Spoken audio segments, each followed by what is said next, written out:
Olá, agora a gente vai mudar de assunto, porque até agora a gente falou de SUS e falou de saúde, agora a gente vai falar um pouquinho de patogenias, né? Ao final dessa aula, vocês vão ter umas atividades para fazer, né? Eu vou estar à disposição para auxiliar no que for preciso.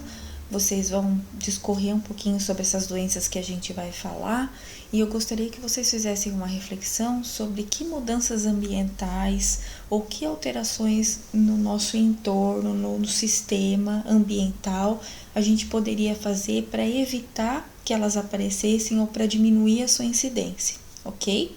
Então é essa reflexão que essa aula vem trazer para a gente. Tá? Nós vamos discutir coisas que estão super na atualidade agora, né? Vamos falar sobre conceitos de epidemia, endemia, e eu gostaria que vocês fizessem um desenho. É claro que eu trouxe um esquema aqui, mas eu gostaria que vocês fizessem um desenho, uma esquematização, para ficar claro para vocês com relação aos conceitos que a gente vai discutir de epidemia, endemia, surto e pandemia, ok? Então vamos lá? Então, quando a gente fala de patogenias, é importante a gente saber o que causa a doença, né? E vocês vão ver que os fatores ambientais, eles são importantes na que a gente controle a evolução, né, da doença, o que a gente tem vivenciado hoje, esse controle ambiental da aglomeração das pessoas, não para evitar que a doença que a doença aconteça, porque nós não estamos impedindo, nós estamos controlando a sua transmissão, ok? E isso é bastante importante que a gente entenda, né? E o controle ambiental também favorece isso, a transmissão e o controle da evolução dessas doenças. Mas vamos falar de alguns conceitos importantes. O que são doenças infecto-contagiosas? Né? São doenças de fácil e de rápida transmissão, provocadas por patógenos. Quem são esses patógenos? A gente vai falar especificamente nessa aula de vírus e bactérias, ok? Nas próximas aulas nós vamos falar de transmissão de doenças através da água, através de outros micro-organismos, de parasitas, ok? Hoje nós vamos nos concentrar e falar de vírus e bactérias, tá? O agente patógeno é o responsável pela doença e ele vai receber o nome de agente etiológico, e ele é o responsável pela doença. Em algumas ocasiões, para que ocorra a doença, é necessário que haja um outro micro-organismo que a gente vai chamar de vetor, né? Vamos dar um exemplo, o caso da dengue, eu tenho um micro-organismo que é um vírus, porém ele precisa de um transmissor, de um mosquito, né? O Aedes aegypti, para ser o vetor dessa doença, tá? Os agentes patógenos desse tipo de doenças podem ser geralmente vírus ou bactérias, que é o que a gente vai falar aqui agora, né? O contágio. O que é o contágio? É a transmissão da doença de uma pessoa ou animal infectado para o homem. O contágio ele pode ser direto, quando eu tenho contágio direto com o animal infectado ou com uma pessoa infectada através das gotículas, né? O doente elimina ao falar, ao tossir, então esse é o contágio direto. O contágio indireto é quando eu tenho contato com objetos incontaminados, lenços, roupas, utensílios, superfícies que eu coloque a mão. Então, quanto mais resistente o vírus, vamos dar um exemplo no caso do coronavírus, que é um vírus muito resistente, que pode sobreviver em superfície um grande tempo, maior a transmissibilidade, porque a pessoa tem a facilidade, ela vai conseguir pegar em contato com uma pessoa doente, e no caso do coronavírus a pessoa pode não ter sintoma e pode estar expelindo, né? Pode estar transmitindo através das gotículas ou deixando no ambiente para que outra pessoa se contamine, tá? Então, e por isso a gente fala que o coronavírus é um vírus extremamente com uma transmissibilidade muito alta. Ele tem um fator de transmissão muito alto, tá? Porque ele consegue manter essas duas vias de transmissão, direta e indireta. Vamos falar de incubação, né? A importância de a gente entender o que é a quarentena também, né?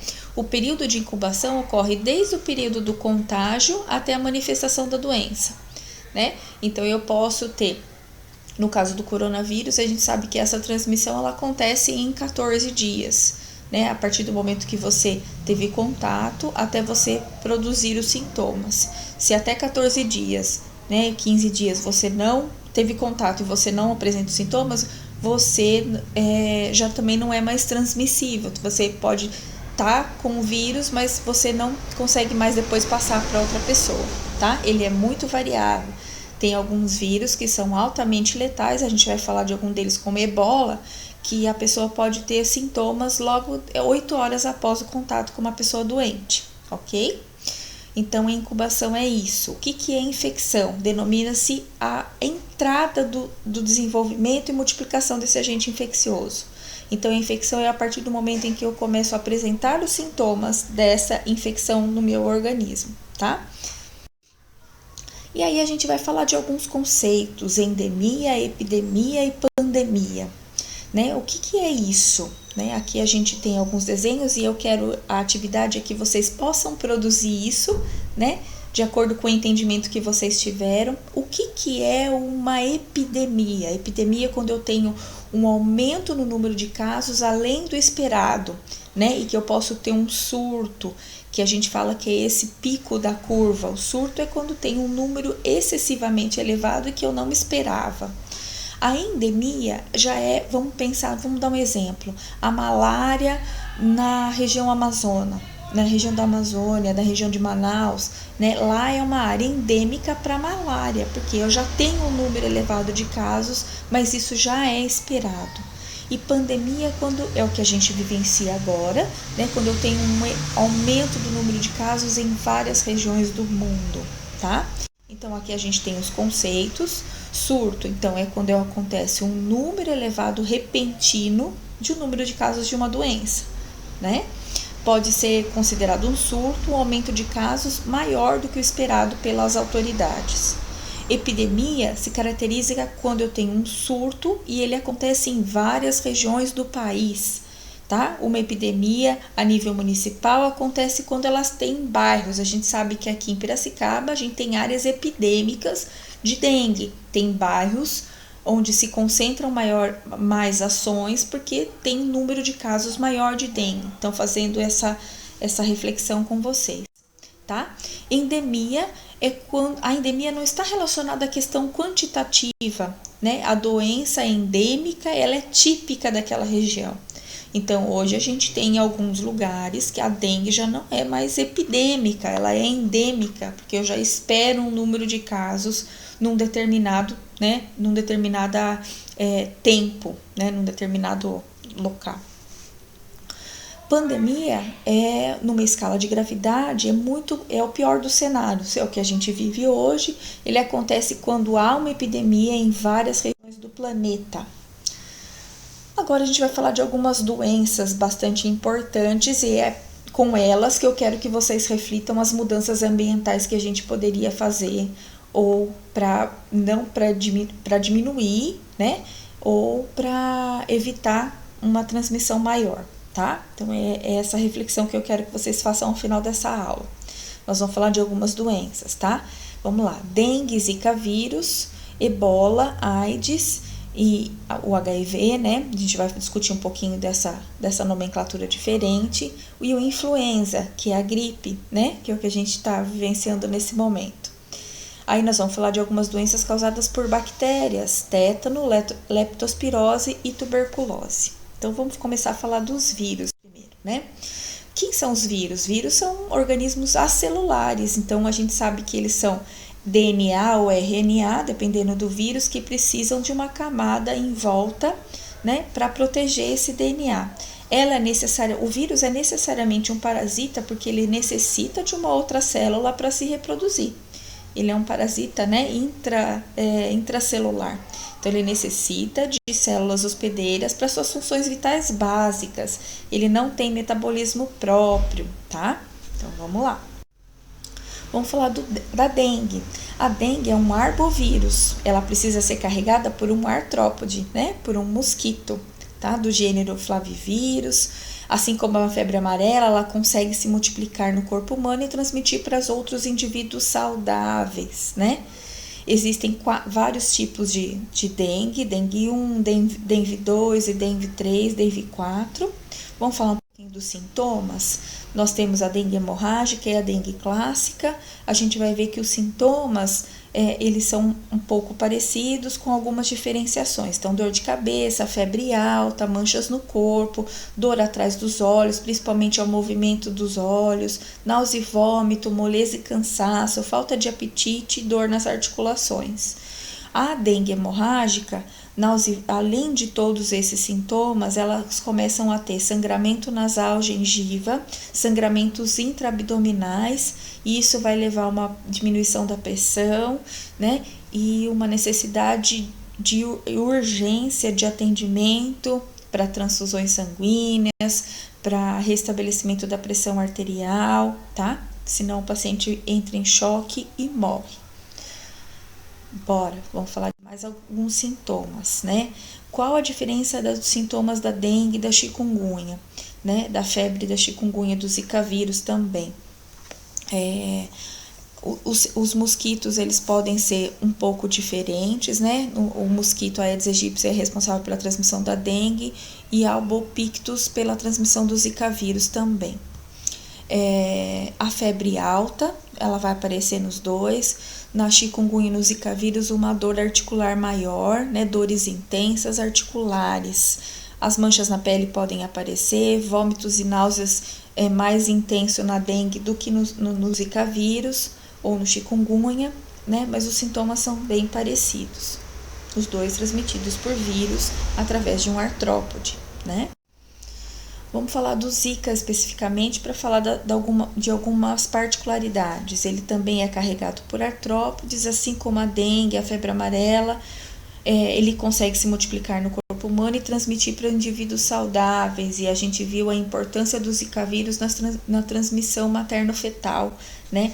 Foi possível, depois de um tempo de estudo, verificar que era possível a transmissão de mãe em filho, né? E aí as crianças, a gente vai ver que 1 a cada 5 pessoas infectadas pelo Zika vírus tem sintoma. Então, muitas pessoas, 4 pessoas vão passar sem sintoma nenhum, que é o que acontece às vezes com a gestante. O único problema é a repercussão que isso vai ter no feto, né? Quais são os sintomas? Febre baixa, irritação na pele, dor nas articulações, vermelhidão nos olhos.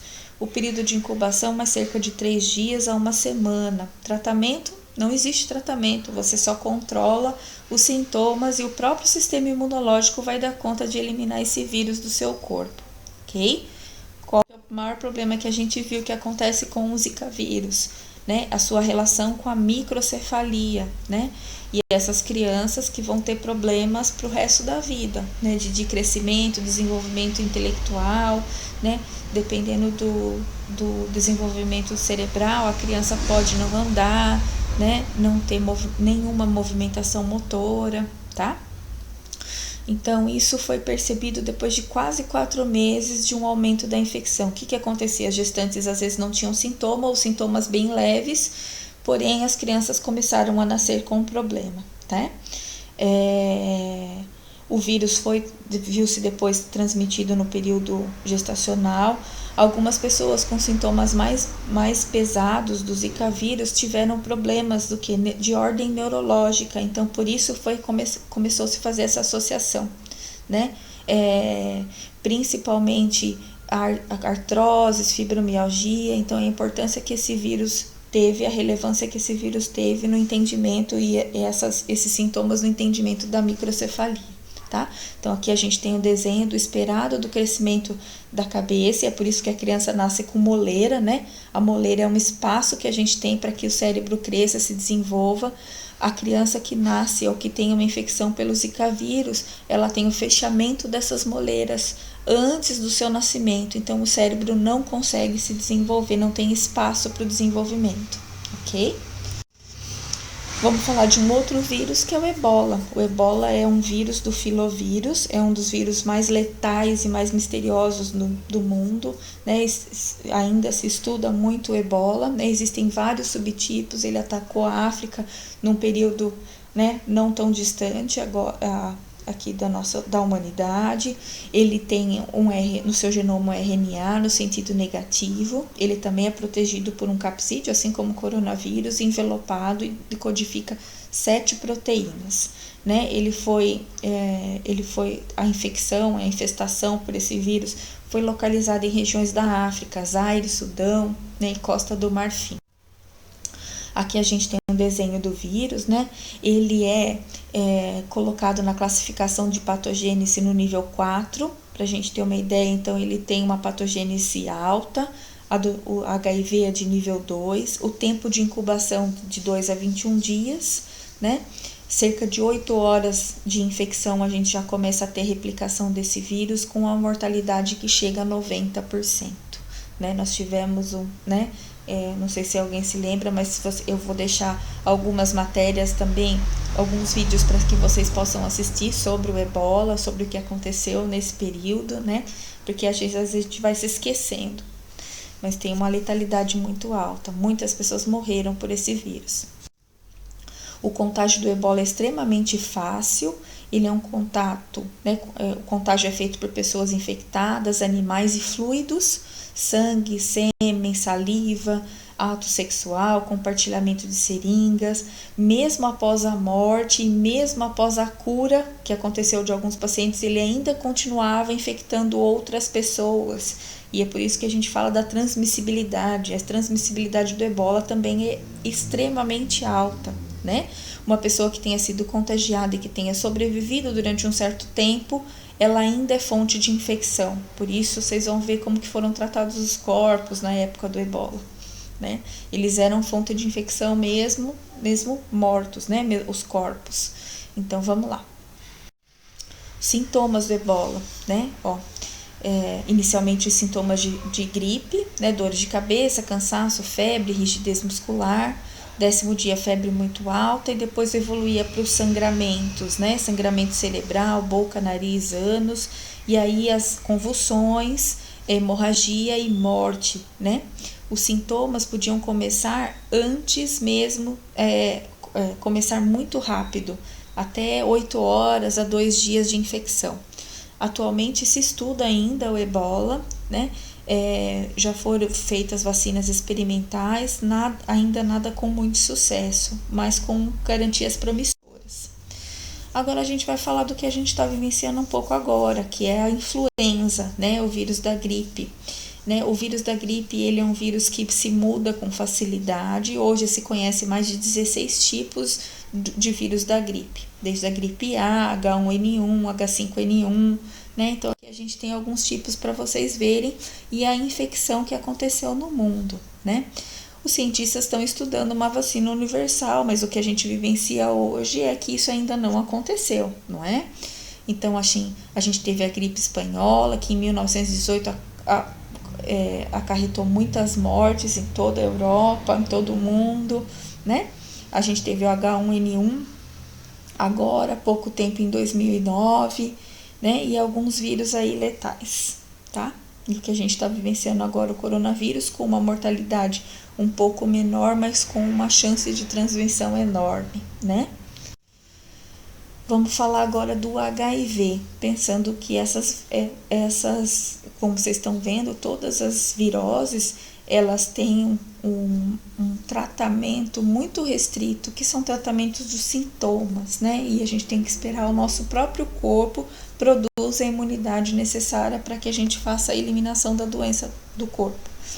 Vamos falar do HIV agora. O HIV e a AIDS, ou SIDA, né? Que é a sigla em português, que é a Síndrome da Imunodeficiência Humana, não são sinônimos. O HIV é o vírus que pode causar a SIDA, a doença, né?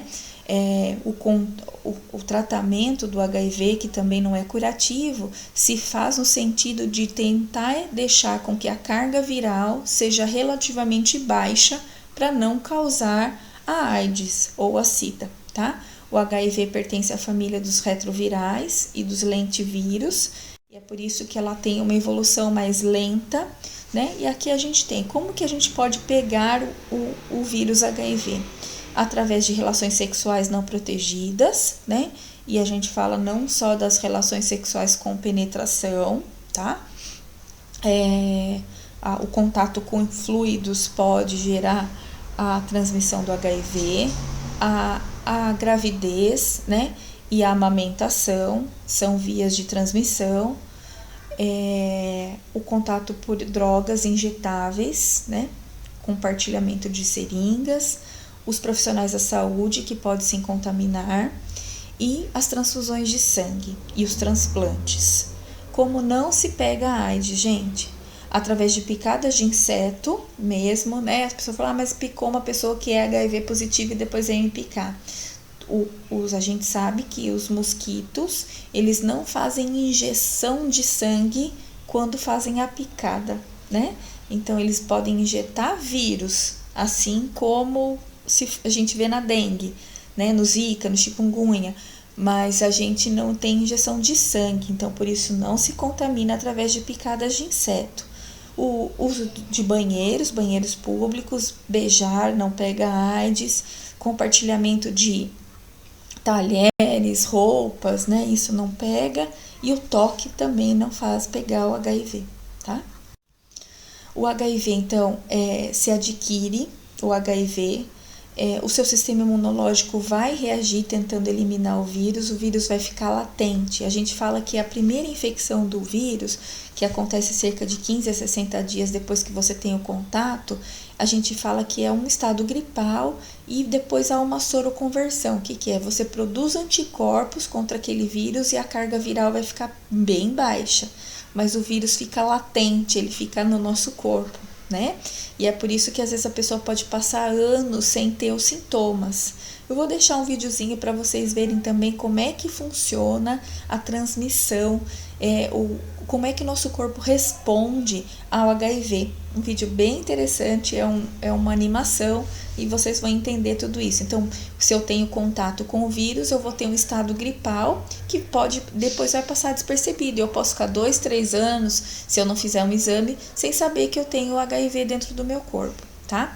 E a primeira infecção, a síndrome é bem inespecífica. O que pode se sentir? Febre, cansaço, fadiga, perda de peso, um pouco de diarreia, que pode durar uma semana ou um pouco mais, dores musculares, dor de cabeça, tosse, lesões na pele ou na boca. Em geral, essa fase vai passar depois de uns 15 dias e a pessoa vai ficar sem sintoma nenhum. O HIV tem tratamento? Sim, os tratamentos são com inibidores, esses que vocês estão vendo, da transcriptase reversa, de não nucleosídeos, que tem sido usado agora com o coronavírus, porque eles tendem a fazer com que o vírus não se replique, e aí a carga viral da pessoa vai ficando diminuída, ela não tem uma carga viral alta, e é o que eu quero, porque se ela tem uma carga viral baixa, ela não vai apresentar a AIDS, que são os múltiplos sintomas, que é a perda de peso, que é a queda abrupta da imunidade. Então, o que acontece com um aidético, aquele que fica doente do HIV? Ele morre por infecções oportunistas, ele morre de gripe, ele morre de herpes, né? Ele morre de tuberculose, que é uma outra coisa, de infecções que se oportunam da queda da imunidade, ok? Agora a gente vai falar das bactérias. Falamos de vírus, vamos falar de bactérias, né? As bactérias são micro-organismos unicelulares e elas podem ser procariontes, né? As bactérias, elas podem ser autótrofas, quando elas realmente fazem o próprio... elas conseguem se manter sem necessidade de um outro micro-organismo, sem necessidade de parasitar, ou heterótrofas, quando elas são parasitas, tá?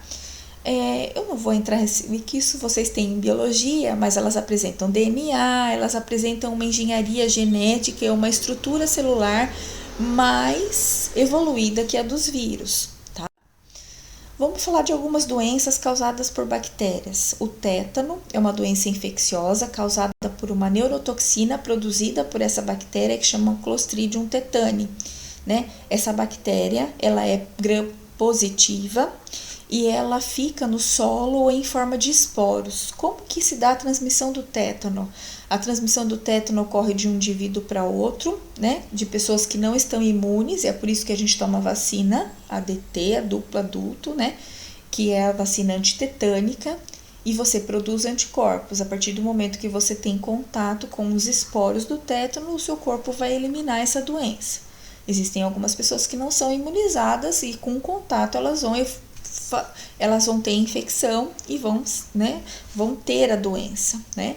Quando em condições anaeróbicas, em ausência de oxigênio, elas vão germinar a forma vegetativa do Clostridium tetani, vão se multiplicar e vão produzir a neurotoxina, que vai ser disseminada pelo sistema circulatório sanguíneo e linfático, tá? E aí vai produzir as manifestações clínicas que podem ser letais nos humanos. Vamos falar da contaminação. Como se acontece a contaminação?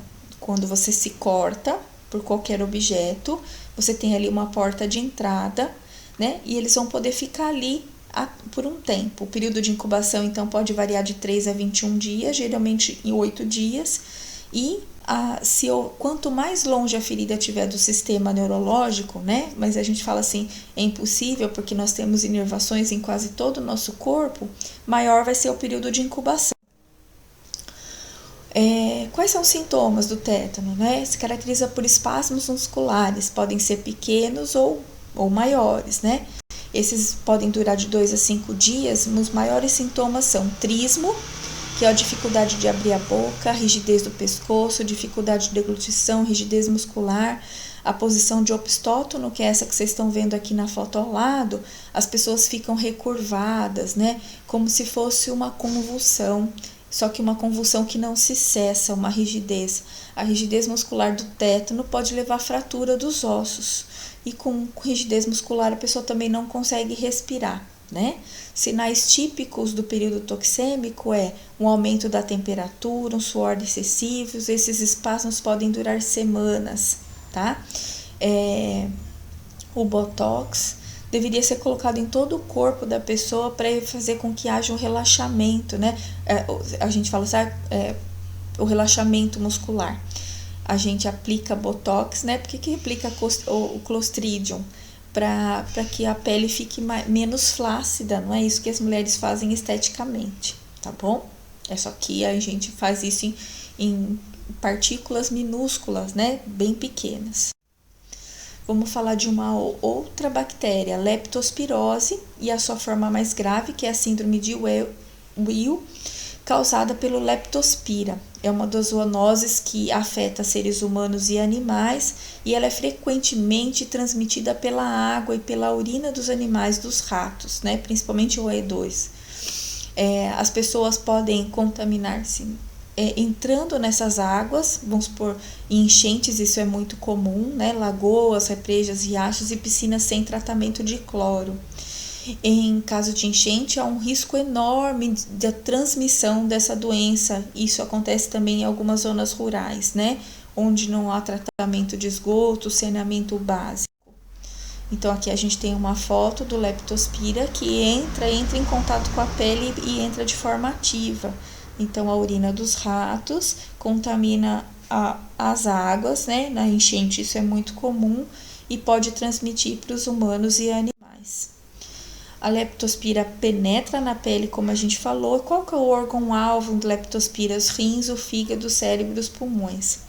Aí vai acontecer uma coisa que a gente fala que pode acontecer com o coronavírus também, que é a síndrome da angústia respiratória, o SARA, né? E na leptospirose grave. A leptospirose grave vai fazer a liberação de uma fração que a gente fala, né, de componentes bacterianos que causam uma ativação de uma resposta imune. Essa glicoproteína vai impedir que a bomba sódio-potássio, que é uma bomba que funciona a todo o nível celular, e vai ocasionar que, principalmente insuficiência renal, hepatite, com sangramentos enormes e a síndrome da angústia respiratória, tá? A função hepática na leptospirose também fica afetada, então um aumento do fígado, sangramento do fígado.